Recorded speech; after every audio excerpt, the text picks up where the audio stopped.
Alright, so I know it's been probably like a week and a half, maybe even 2 weeks since the last video that I made, but I'm kind of sitting here thinking when I'm doing these drives to work, you know, it's just a particularly shitty, rainy day, kind of grows out. I have a lot going on in my brain, I think, and it never stops. I'm sure I probably need medication to calm myself down. Done a lot better about calming down my behavior naturally. As a kid, I kind of bounced off the walls. You know, I try to find ways to spend my energy, but to spend my energy in my brain, I don't have quite so much control. I've always really been fascinated with architecture and not so much history, but construction of systems. Like, I enjoy bridges and waterways and train tracks and, you know, all these different modes of transportation, these systems. And I'm really interested in the construction, and I think about, you know, how the different pieces were made and forged and the way that they've been constructed and fastened together. I don't get a lot of detail, but when I'm driving, I get to see, you know, even when I'm traveling, you know, by the airport, I get to see how things are put together in a lot more detail than I actually give my daily life. But, you know, when I'm driving, I get to see the general principles of roads and bridges and, you know, the different systems that we really take for granted every single day. And, you know, I talk about getting to pay attention to the different things, you know, like the lamppost over there that it's got, you know, a couple different lights on it. I see 6 lights on it. Looks like it's got a little antenna on it, some sort of like receiver or transmitter on top of it. Every one of these lights in this series around this interchange has the same type of construction. So you think about, well, this is clearly factory made. There's a lot of them that are the same thing. So then you think about the process of it getting made, the people that actually go into making these things. You know, I just passed this bridge and I think, you know, this whole corner of town was just tore up for months, if not a whole year, constructing this entire interchange. Do you think that the people who are working on these projects, you know, I'm in the construction crew and I'm working on this interchange for this next year, every time they go underneath that overpass, they think, hey, look at that section, I made that. You know what I mean? I think that's pretty cool. But, you know, it's stuff like that that's always on my brain, in addition to thinking about work. I'm getting ready to go to work, and so I'm thinking about what's my day going to bring me, what are my resources, how am I going to use them, how am I going to feel good about the rest of my day. By the end of it, am I going to have done all the things that I set out to do? And the answer is probably not likely. But I gotta be ambitious and I gotta try.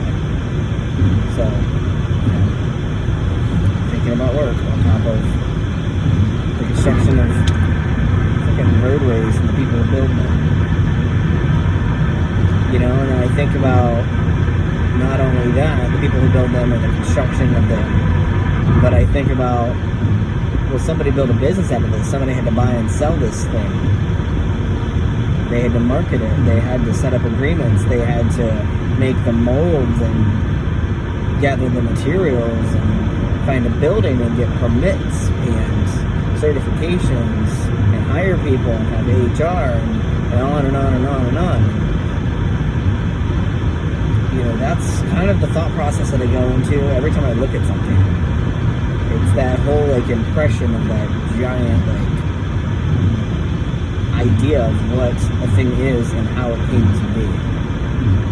And that's just man-made stuff. That doesn't have anything to do with constructing the galaxy, you know, our solar system, planet Earth, the universe, the multiverse, all of that stacked on top of it.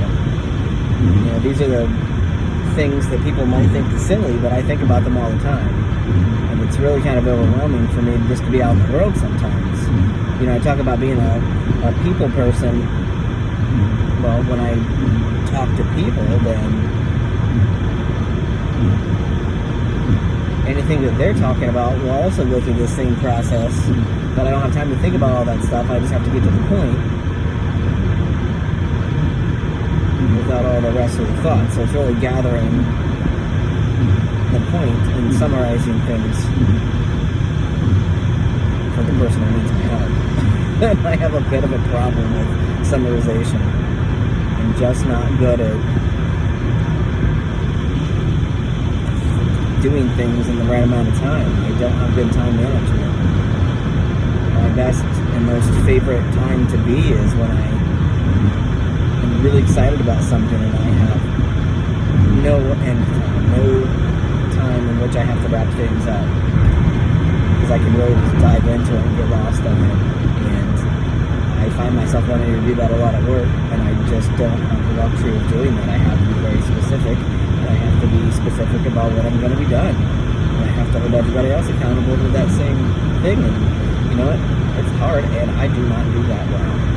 But I know that I do that. So it does start with myself, and it starts with who I am and holding myself to task. Yeah. I find it very interesting that we hold so much identity to our jobs. You know, we are not born our jobs. We have found our jobs.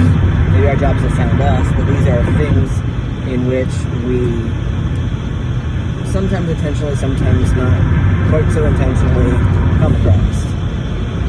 But we derive so much identity to it. When you think about, you know, not to get super political here, but you think about the service industry, these are often seen as like low wage jobs for one, but lesser of a person or a lesser experienced person will be working, and so it's kind of looked down upon by people who've never worked in those jobs but really expect and depend on those jobs. But I find people who work those jobs incredibly resilient and innovative and really good at their jobs, really good time managers. So my last job, I worked in a restaurant, but it was a very fancy restaurant. And so it was a very different dynamic than what I had previously, because I had worked at a restaurant not quite as nice. Well, not nearly as nice, honestly. But I learned a lot. I learned how to do my job. It was just a different feel, so. But anyway, people being their job. It's like you're not born your job, you find your job. You get your job.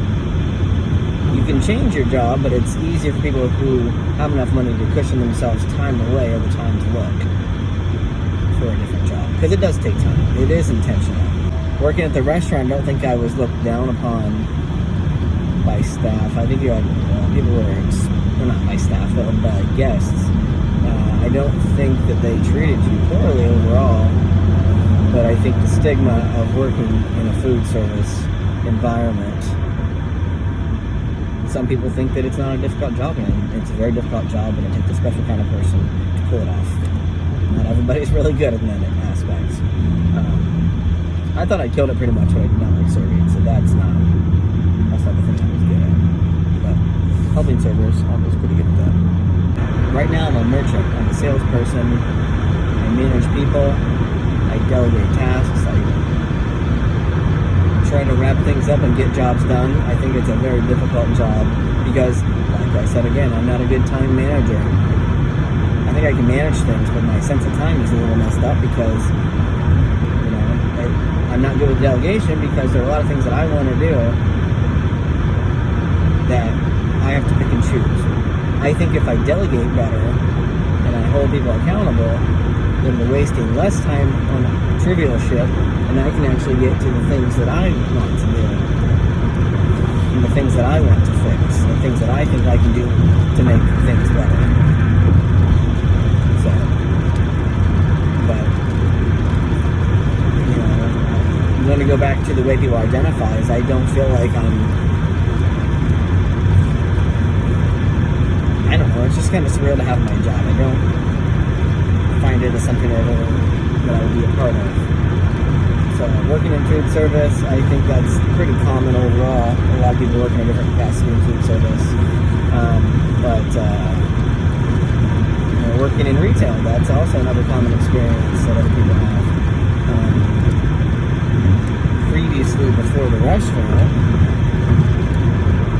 well, along the same time I worked as a bartender. That was an interesting experience. I had that for about a year and a half. That was a hack. Total hack.